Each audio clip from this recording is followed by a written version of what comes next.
Hello, this is AI in Agriculture, one idea a day. And today we will speak about a very specific pest from sub-Saharan Africa called False Codling Moth. Specifics of this pest is based on the high adaptivity of this pest. So basically it can eat almost everything and it can survive in quite various conditions.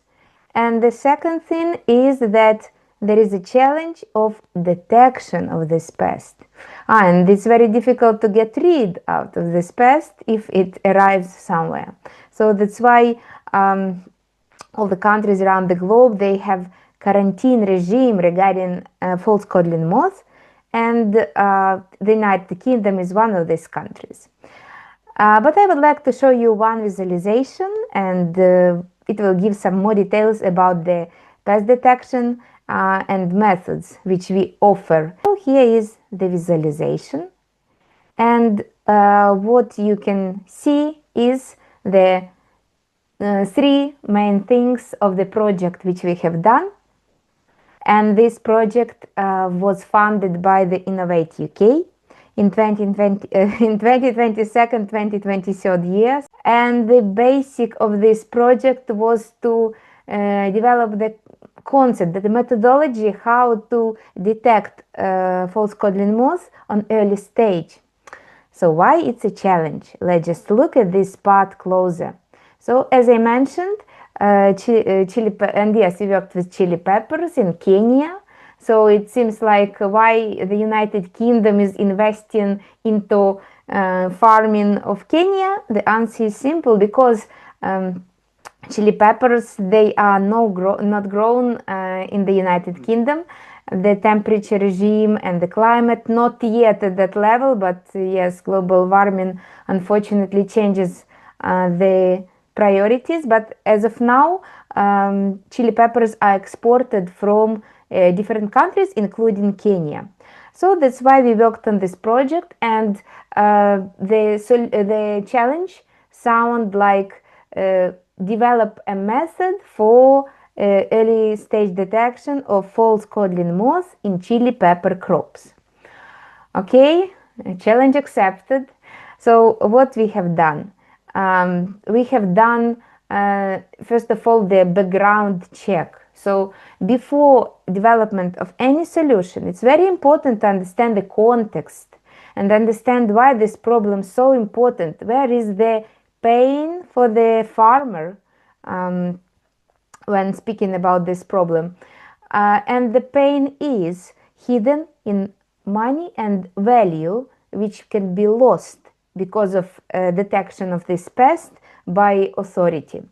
And basically the challenge is that whole consignments can be rejected, and there is strict regulation which prevent spread of this harmful pest of false codling moth outside of the sub-Saharan African countries, because as of now this pest is spread only around this region. And also the problem was that for human eyes it's very difficult to detect this pest, because the eggs, first of all, the eggs are transparent and they are very small. So the diameter of this egg is around 1 millimeter, and again it's transparent, and it's not always on the top of the fruit. Sometimes it's hidden on that side, which is not visible for the human and for inspector. And that's why the challenge is obvious, but at the same time, if you have this one pepper in all consignment, and it will be unlucky to have this pest, and yes, larvae goes inside the fruit. So when the egg hatched, larvae goes inside and has a happy life inside the fruit. So and can you imagine the diameter of this entry point? It's obviously again around 1 millimeter, so it's small. And having the scouting procedure, even well-established scouting procedure for integrated pest management, it's quite not easy to see the tiny dot on any of these thousands of chili peppers, because according to the size of chili peppers, they are small, and the fruit load is high. For example, for one greenhouse, we have calculated approximate number is around 100,000 fruits. So that's why it's a challenge, but not for human and not for human abilities. But it's a good challenge for that which is called AI. And for us, what we have pitched, because it was early stage when AI was not so popular, but I mean that we spoke about computer vision and deep learning for pest detection. And one thing what I also wanted, yes, and it's the cycle is the cycle of life for this pest. It's also weather dependent and environmentally dependent. So if the temperature goes up, it becomes more warm in the facility, the life cycle speeds up as well. So that's why during the development of this solution, we have considered not just the technological side of what can be done, but also we tried to understand which biological components and patterns are important to follow. And that's why, as a solution, now we go, it was, firstly I spoke about the left-hand side, then now let's speak about the solution in front of us, and afterwards we speak about the impact, the outcome of the project. So our solution was based on the, first of all, smartphone technologies. It could be smartphone or tablet, let's say mobile technologies, mobile first solution. Why? Because it's all about adaptability and scalability, and the fact that actually in Kenya, Kenya is one of the top digital adopters in sub-Saharan Africa. So we got interest from the local farmers regarding usage of digital technologies for farming and specifically for pest management. And also we just, according to this reality which we have seen in Kenya, it's kind of not very easy to suggest any other working technological stack which will do the job. And considering also that if we speak about greenhouses or growing facilities in the UK or in the Netherlands, they are built in some specific order and in according to specific plan. But if we go to that region where we worked, the buildings, the internal structures of the growing facilities, they are still a little bit random. So we were thinking about applying drone for monitoring of the chili pepper crops and fly inside the greenhouse. It was not greenhouse, it was growing facility. Just nets which were also they served the purpose for not just securing and separating the growing area from other area, outside area, but also it was the space protected from false codling moth and other pests which can come into the facility. So that's why the challenge was not only just to bring that drone, but also to navigate and make proper route, considering these randomly placed structures inside. That's why mobile technology was winning according to this environment where we were working. Another thing, we understood that one angle of view is not enough.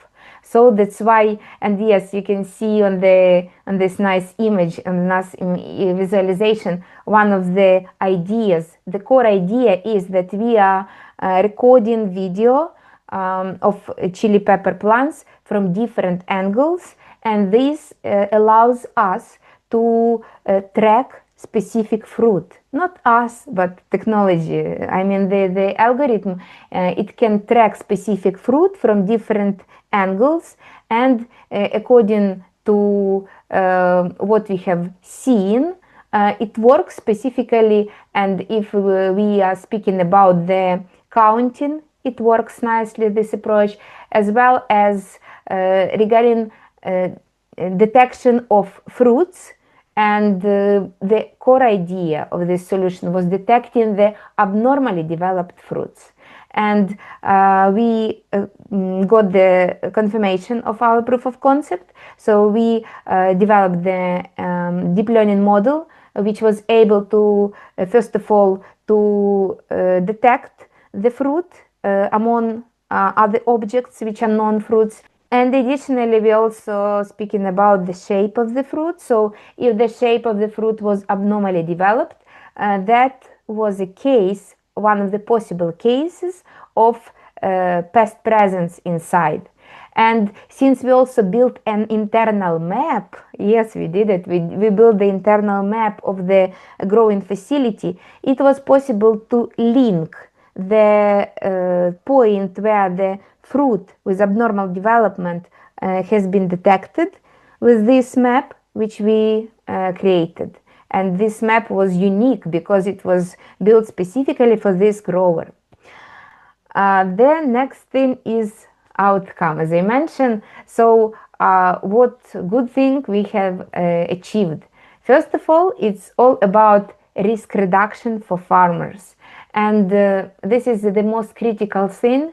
As of now, they are either forced to use some pesticides to prevent any false codling moth existence in their facility, or they just take so huge risk to be, so their consignment could be rejected fully if just one larvae will be detected inside. And the thing is that eggs, as I mentioned, they are transparent, so they probably don't, they are not visible so easily. But larvae, especially if they are detected by sampling, it's a real risk for them. And if it's the second time, then the license is rejected fully, and the farmer is losing his opportunity to make money on this export to the United Kingdom and European Union.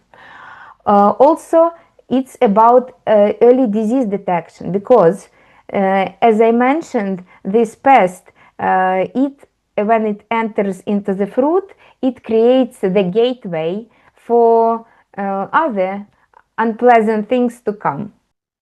And additionally, it's not just about the diseases which come based on the already weak health of the plant because of this pest inside the fruit, but also it goes further regarding the monitoring of diseases. When we are doing recording of the plants in the growing facility, then it's possible just to analyze the presence of chlorosis or any other type of